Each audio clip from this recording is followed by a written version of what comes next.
मरु क्षेत्र की अनूठी आन, मान और शान की मनभावन झलक गणगौर में देखने को मिलती है। इस मेले में राजा से लेकर आम आदमी शामिल होकर अपनी भागीदारी निभाता था, लेकिन वक्त के साथ जैसलमेर की शाही गणगौर को नजर लग गई, जिससे आज भी वह अकेली है। यानी इस मूर्ति के साथ ईसर की मूर्ति नहीं है। रियासत काल में बीकानेर के महाराजा ने आपसी दुश्मनी के कारण ईसर की प्रतिमा को उठा लिया था। इसके बाद आज तक नई मूर्ति नहीं बनी। किले से ही शाम को शोभा यात्रा निकलती है। गवर की मूर्ति को एक औरत सिर पर उठाए होती है। शोभा यात्रा में सबसे आगे घोड़ों पर बैठे सवार नगाड़े बजाते हैं। इनके पीछे श्रृंगारित ऊंट और इनके पीछे जैसलमेर के लोक गायक मंगरियार अपने वाद्य पत्रों को बजाते हुए मंगल गायन करते हैं। साथ ही बैंड बाजों वाले और नृत्यांगनाएं भी नृत्य मुद्राओं में होती हैं। राज परिवार के निकटवर्ती सदस्य भी इसमें शाही वस्त्र पहनकर ही शामिल होते हैं। महारावल स्वयं एक घोड़े पर विराजमान होते हैं और आम जनता का अभिवादन स्वीकार करते हैं।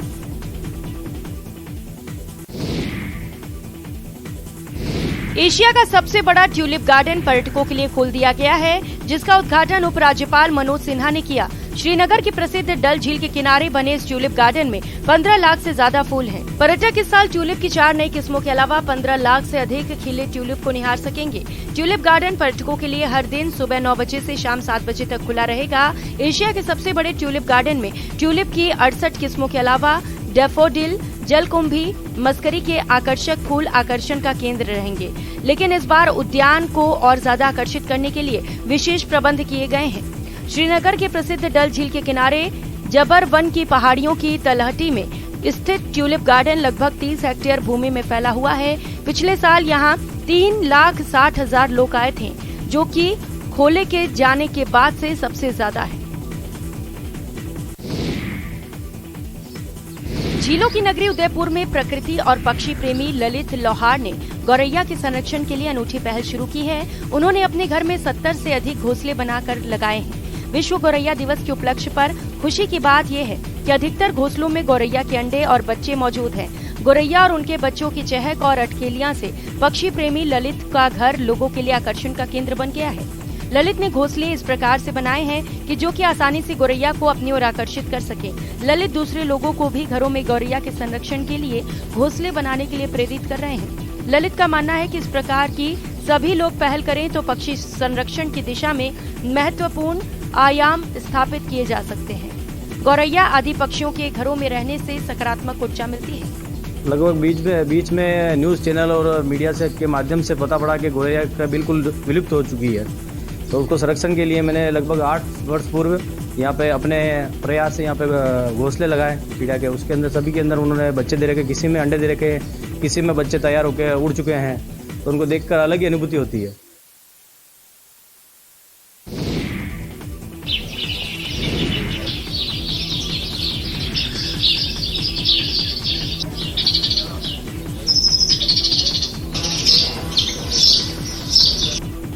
संकटग्रस्त गौरैया चिड़िया भले ही देश दुनिया से गायब नजर आ रही हो, लेकिन यूपी के इटावा में घर घर में गौरैया की मौजूदगी ने हर किसी को बेहद खुश कर दिया है। दूसरे शब्दों में कहें तो गौरैया चिड़िया का सबसे बड़ा संरक्षक जिला इटावा बन गया है। इन तस्वीरों को देखकर तो यही कहा जा सकता है कि गौरैया के संरक्षण के लिए लोगों को जागरूक करने की पहल का व्यापक असर कहीं अगर देखना है तो फिर इटावा आना पड़ेगा। दरअसल गौरैया के संरक्षण की दिशा में चलाए जा रहे अभियान के क्रम में इटावा के लोगों ने अपने अपने घरों में कृत्रिम घोंसले लगा रखे हैं और उन घोंसलों में गौरैया अंडे देती है। उसके बाद बच्चे बाहर आते हैं। आपको बता दें, ब्रिटेन की royal society of protection of birds ने भारत से लेकर विश्व के विभिन्न हिस्सों में हुए अध्ययनों के आधार पर गौरैया को रेड लिस्ट में डाला हुआ है।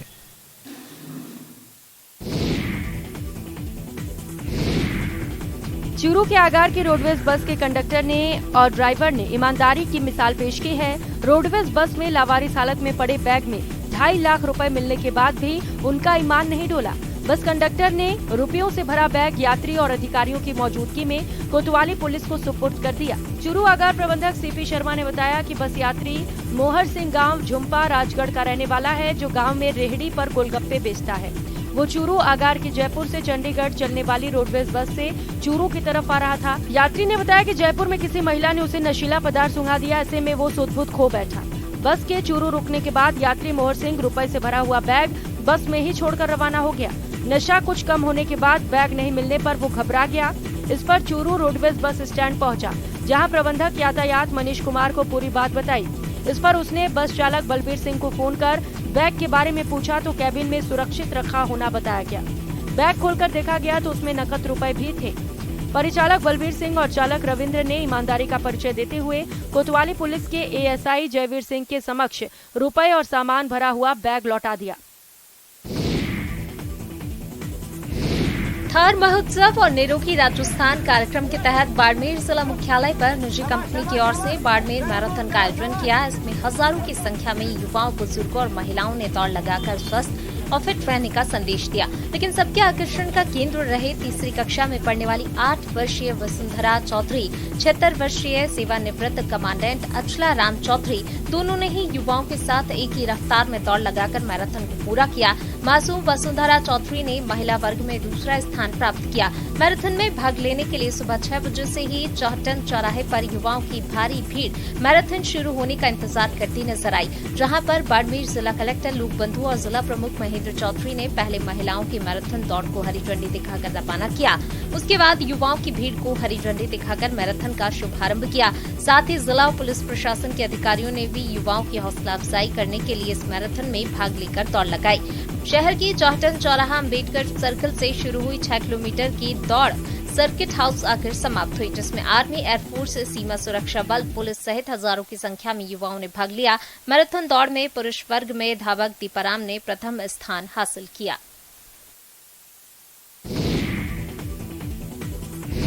तमिलनाडु और सौराष्ट्र को जोड़ने के लिए गुजरात में सोमनाथ, द्वारका और अन्य स्थानों पर 17 से 26 अप्रैल तक सौराष्ट्र तमिल संगम का आयोजन किया जाएगा। स्वास्थ्य मंत्री मनसुख मंडाविया ने चेन्नई में एक कार्यक्रम में इसकी घोषणा की। मंडाविया ने सौराष्ट्र तमिल संगम में पंजीकरण के लिए एक वेबसाइट का भी शुभारंभ किया। इसके साथ ही उन्होंने इसका लोगो और थीम सॉन्ग भी लॉन्च किया। इस अवसर पर मंडाविया ने कहा कि इस कार्यक्रम में विद्यार्थी और शिक्षाविदों को सौराष्ट्र वासियों का इतिहास जानने का मौका मिलेगा। ये कार्यक्रम हमारी संस्कृति में एकता का महत्व सिखाता है। ये सौराष्ट्र का दौरा करने और उत्साहपूर्ण माहौल के अनुभव करने का अवसर है। मांडविया ने सौराष्ट्र तमिल संगम को सोम सुंदरेश्वर महादेव का सोमनाथ महादेव के साथ संगम बताया। सौराष्ट्र तमिल संगम एक ऐसा कार्यक्रम है जिसमें एक समुदाय के तमिलनाडु में स्थानांतरित होने और उनके योगदान का ऐतिहासिक वर्णन कर भारत की संस्कृति की एकता को उजागर करता है। सौराष्ट्रवासी तमिलों के जीवन, इतिहास, कला और सौराष्ट्र और उसके आसपास की आर्थिक प्रवृत्तियों की झलक देखने को मिलती है।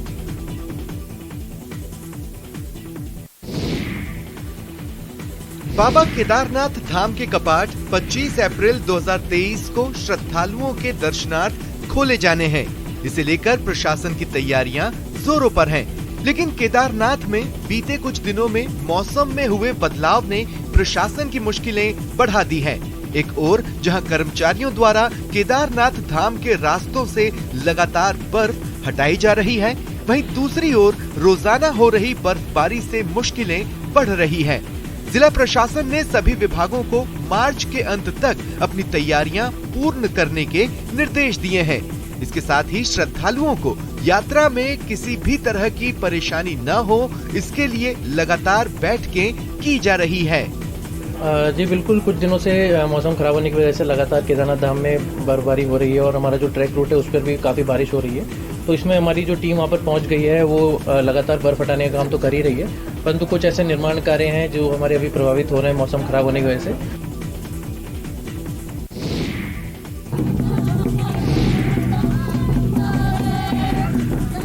गिरिडीह में आदिवासी महापर्व सरहुल बड़े ही धूमधाम से मनाया जा रहा है।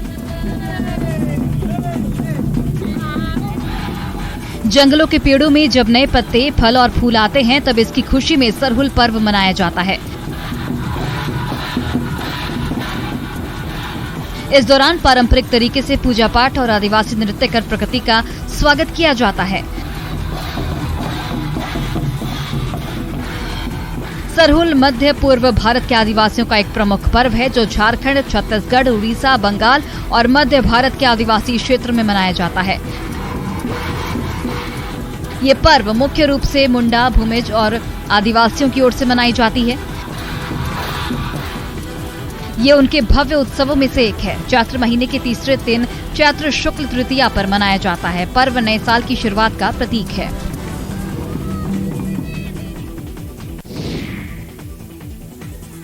सरकारी स्कूलों में बच्चों को निकालकर कॉन्वेंट स्कूलों में एडमिशन कराना अमूमन आम बात है, लेकिन यदि हम आपसे कहें कि एक सरकारी स्कूल ऐसा भी है जहां प्राइवेट स्कूल छोड़कर बच्चे सरकारी स्कूल में दाखिला ले रहे हैं, तो आपको शायद यकीन नहीं होगा।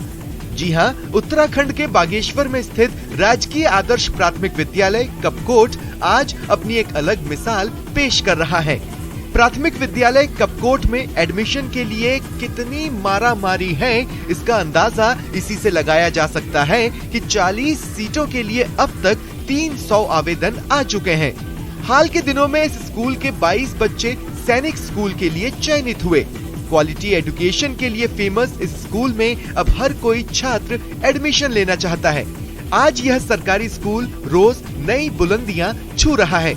इन बुलंदियों के पीछे है प्रिंसिपल के.डी. शर्मा।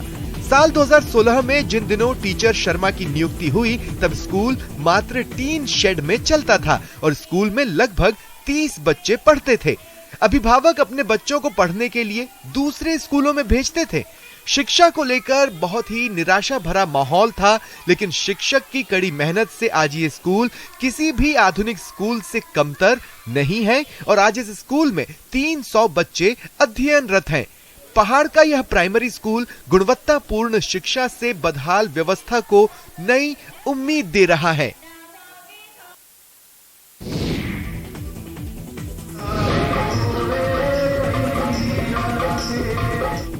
एक तरफ लगातार बारिश और दूसरी तरफ संगीत की धूम।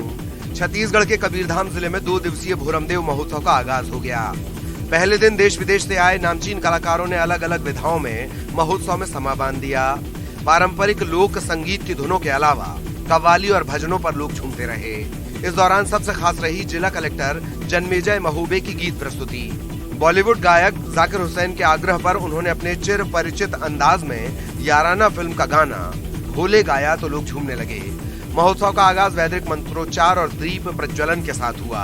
जिले के प्रमुख मंदिरों के पुजारियों ने इस रस्म का विधिवत पालन कर 17वें भोरमदेव महोत्सव का शुभारंभ किया। छत्तीसगढ़ की सुप्रसिद्ध पंडवानी लोक गायिका रितु वर्मा ने शानदार प्रस्तुति देकर मंच का मान बढ़ाया। लोगों ने सांस्कृतिक कार्यक्रमों का खूब लुत्फ उठाया।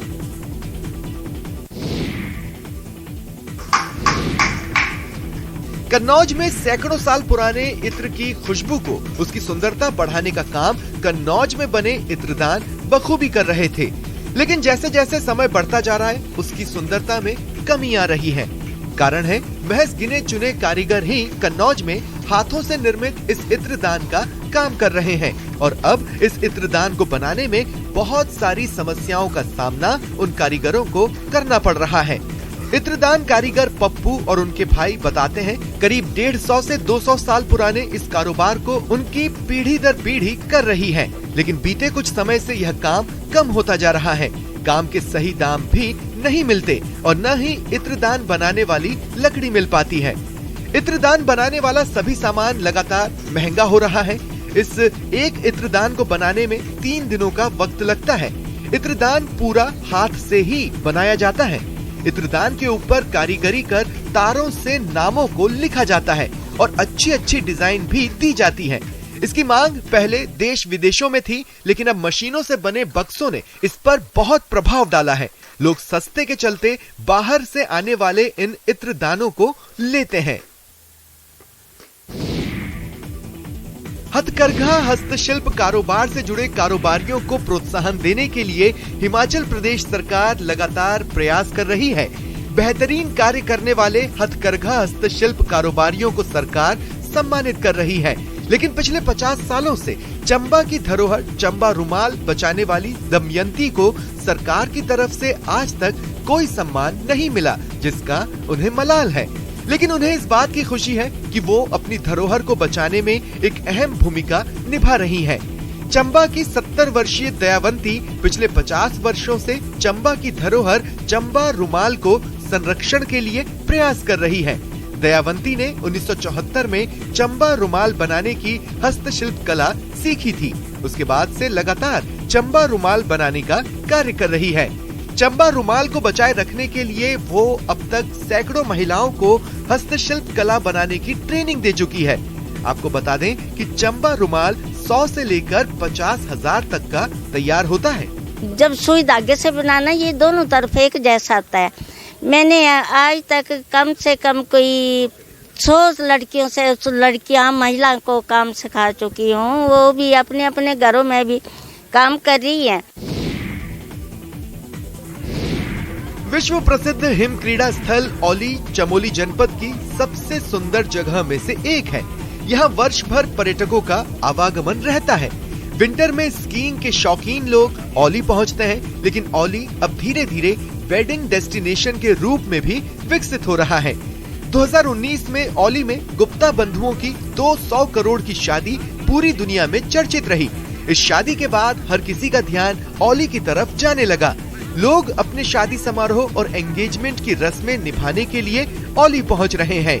केंद्र सरकार और राज्य सरकार लगातार औली के विकास को लेकर योजनाएं बना रही है। सड़क परिवहन मंत्री नितिन गडकरी औली के विकास को लेकर मास्टर प्लान तक बनाने के लिए उत्तराखंड सरकार को कह चुके हैं। औली में धीरे धीरे होटल, रिजॉर्ट आदि का निर्माण भी तेजी के साथ हो रहा है।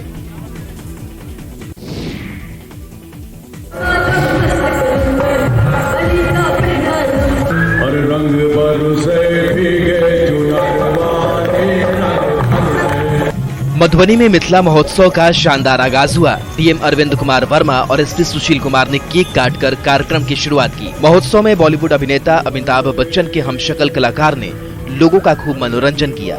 रंग बरसे जैसे गीत गाकर हमशक्ल कलाकार ने वहां मौजूद लोगों को थिरकने पर मजबूर कर दिया।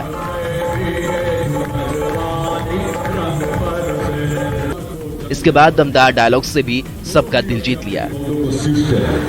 ना सिर्फ अपने पेड़ से, उसके साए से भी प्यार करते हैं। इसके बाद दूसरे स्थानीय कलाकार ने मंच पर अपनी प्रस्तुति दी और दमदम मस्त कलंदर जैसे गीत गाकर श्रोताओं को अपनी सीट से उठकर झूमने पर मजबूर कर दिया।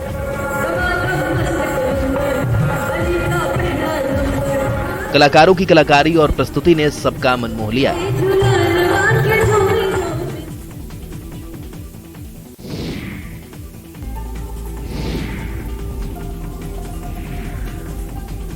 छत्तीसगढ़ के बलौदा बाजार जिला मुख्यालय से करीब 70 किलोमीटर दूर अर्जुनी परिक्षेत्र के गांव कोर्राडीह में एक ऐसा तालाब है जिसे लेकर ये दावा किया जा रहा है कि तालाब में नहाने और उसकी मिट्टी लगाने मात्र से दाद, खाज, खुजली जैसे चर्म रोग खत्म हो जाते हैं। इस तालाब का नाम खसवा तालाब है जो जंगलों के बीच स्थित है। प्रदेश के अलग अलग जिलों से रविवार के दिन लोग यहाँ नहाने पहुँचते हैं। लोग बताते हैं कि इस तालाब में नहाने से पहले इसकी मिट्टी का लेप शरीर पर लगाना होता है, फिर तालाब में स्नान। नहाने के बाद पुराने वस्त्र त्याग कर भगवान भोलेनाथ को जल चढ़ाया जाता है। आरजू, मिन्नत और लगभग सप्ताह भर के भीतर चर्म रोगों से मुक्ति। गांव के लोग कहते हैं कि तालाब के जल और मिट्टी में दैवीय शक्ति है, इसके चलते ये सब कुछ हो रहा है। लिहाजा इलाके में तालाब की खूब ख्याति है। इसके चलते दूर दूर से लोग यहाँ पहुँचते हैं।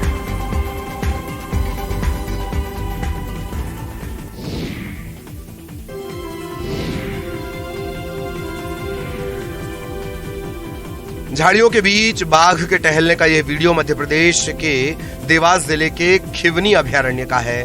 यहाँ अभयारण्य के पास बने रेस्ट हाउस के बाहर एक बाघ घूमता हुआ दिखाई दिया। बाघ के मूवमेंट की जानकारी अल सुबह रेस्ट हाउस के नजदीकी वन रक्षक वर्मा को मिली। इसके बाद वन रक्षक मौके पर पहुंचे और बाघ के मूवमेंट को कैमरे में कैद कर लिया। तस्वीरों में टाइगर शांति से गुजरता हुआ दिखाई देता है, फिर धीरे धीरे दौड़ने लगता है। स्थानीय लोगों ने बाघ की दहाड़ भी सुनी। बताया गया कि बढ़ती गर्मी के कारण पानी की तलाश में बाघ इधर उधर घूम रहे हैं। वन मंडल अधिकारी के मुताबिक 2018 की रिपोर्ट में 4 बाघ अभयारण्य के नजदीक देखे गए, लेकिन अब कन्नौत खातेगांव वन एरिया में बाघों की संख्या 10 से 12 होने का दावा किया जा रहा है।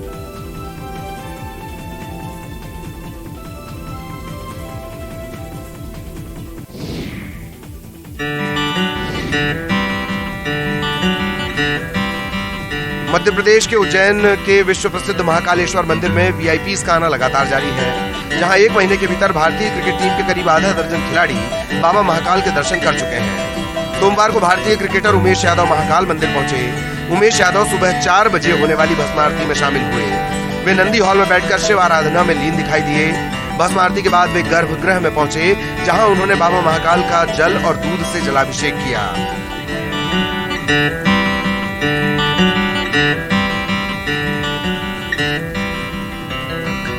मंदिर समिति के नियम के मुताबिक उन्होंने धोती और शोला पहन रखा था।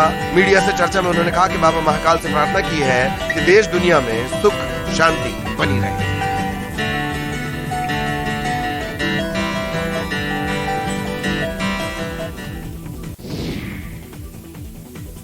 भारतीय सैनिकों को सम्मान देने और देश की खातिर अपना सर्वोच्च बलिदान देने वाले वीर सैनिकों के परिजनों से मिलने की खातिर एक साइकिल रैली का आयोजन किया गया। रैली जम्मू से शुरू होकर पालमपुर आकर संपन्न हुई। यहां उन्होंने परमवीर चक्र विजेताओं के परिवारों से मुलाकात कर वीर सैनिकों और उनके परिजनों के प्रति अपना सम्मान प्रकट किया। परमवीर साइकिल रैली की शुरुआत 18 मार्च को सुबह 3 बजे बलिदान स्तंभ जम्मू से हुई थी। साइकिल चालकों ने जम्मू और पालमपुर के बीच 3 परमवीर चक्र पुरस्कार विजेताओं कैप्टन बाना सिंह परमवीर चक्र विजेता और शहीद परमवीर चक्र विजेता सेकंड लेफ्टिनेंट अरुण खेत्रपाल और शहीद परमवीर चक्र विजेता कैप्टन विक्रम बत्रा के परिजनों को सम्मानित किया। इसके बाद पालमपुर के ही शहीद मेजर सुधीर वालिया और शहीद कैप्टन सौरभ कालिया के घर जाकर उनके परिजनों को भी सम्मानित किया गया।